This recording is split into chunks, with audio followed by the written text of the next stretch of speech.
Oke Bapak Ibu, selamat sore Bapak Ibu guru yang hebat. Salam sehat dan salam bahagia. Jumpa lagi bersama saya Gerson Steven Mopula dalam presentasi modul ajaran 4 kali ini.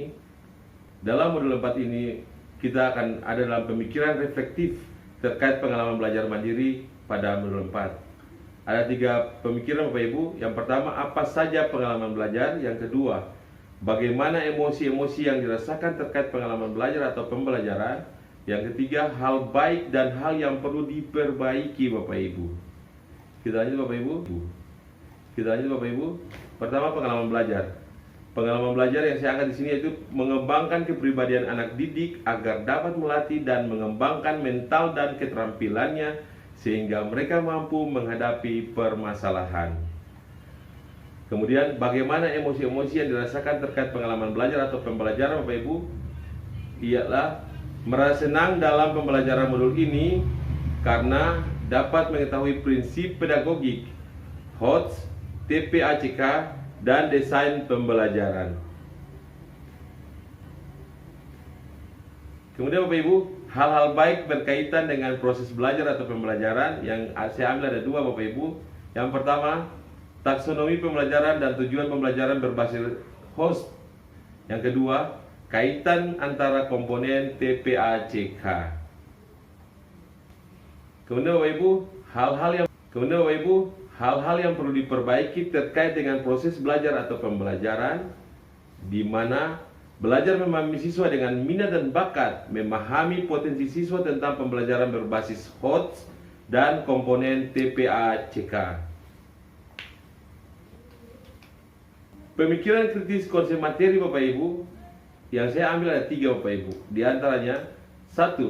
Penyelesaian masalah. 2. Pola interaktif terhadap masalah sebelum dan sesudah. Dan ketiga, plugged atau unplugged.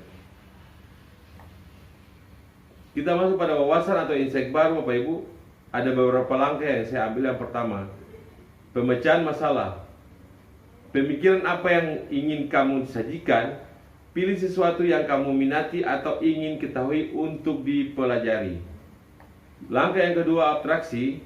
Tahap abstraksi melibatkan penyederhanaan masalah yang kompleks menjadi komponen-komponen yang lebih kecil dan lebih mudah dipahami. Ini membantu dalam memahami inti dari masalah dan mengabaikan detail yang tidak relevan. Langkah ketiga Bapak Ibu, pengembangan algoritma atau algorithmic thinking. Tahap ini melibatkan merancang langkah-langkah atau prosedur logis yang diperlukan untuk memecahkan masalah. Algoritma harus jelas, terstruktur, dan dapat dijalankan secara sistematis. Langkah keempat, pemodelan atau modeling. Pemodelan adalah cara menggunakan representasi grafis dan matematis untuk memahami dan menganalisis masalah kompleks dengan lebih mendalam. Langkah kelima, analisis data atau data analis. Tahap ini melibatkan pengguna data dan informasi yang relevan untuk mengambil keputusan yang tepat. Ini melibatkan analisis data, penggunaan statistik, dan pemahaman tren atau pola yang ada. Di samping itu Bapak Ibu ada tantangan, keterbatasan akses dan infrastruktur. Banyak sekolah terutama di pedesaan yang masih mengalami keterbatasan akses internet dan infrastruktur TIK yang memadai. Hal ini membuat guru maupun siswa kesulitan untuk mengintegrasikan teknologi ke dalam pembelajaran, sehingga mempengaruhi kualitas pendidikan yang dapat diberikan kepada siswa. Dan tentang itu Bapak Ibu ada solusi. Solusi yang diambil perlu memperhatikan infrastruktur informatika di sekolah-sekolah terpencil agar akses internet lebih mudah. Perlu adanya pelatihan dan pengembangan keterampilan dalam penggunaan TIK. Perlu diberikan secara teratur kepada para guru sehingga mereka dapat lebih percaya diri dalam mengintegrasikan teknologi ke dalam pembelajaran. Oke Bapak Ibu, dari tantangan dan solusi yang ada, kita akan lanjut kepada hal yang baru, yaitu pengalaman mengajar informatika. Pengalaman belajar informatika ini ada 2 masa Bapak Ibu, antara masa lalu dan masa sekarang atau masa yang akan datang. Untuk masa lalu, belum memadai dan masih terbatas fasilitas TIK atau informatika yang ada dan masih sederhana. Oke Bapak Ibu, setelah kita mendengarkan masa lalu, kita akan datang pada masa yang akan datang atau masa sekarang, di mana kita dibantu oleh alat visual, alat bantu digital, dan semakin canggih perangkat pembelajaran TIK atau informatika, maka semakin bagus dan semakin baik dalam kita mempelajari informatika.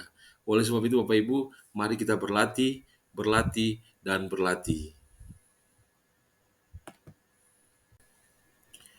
Oke Bapak Ibu sekalian, kita akan masuk dalam konsep atau praktik baik, di mana praktik pembelajaran informatika berupa mini proyek menggunakan teknik konseptualisasi. Model yang disajikan yaitu satu, prinsip pedagogik, 2, pembelajaran berbasis HOTS, 3, integrasi pembelajaran dalam kerangka TPACK, dan 4, desain pembelajaran dan pengembangan modul.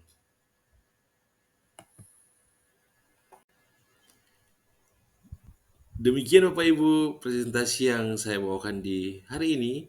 Dan banyak, salam sehat, salam bahagia, merdeka belajar.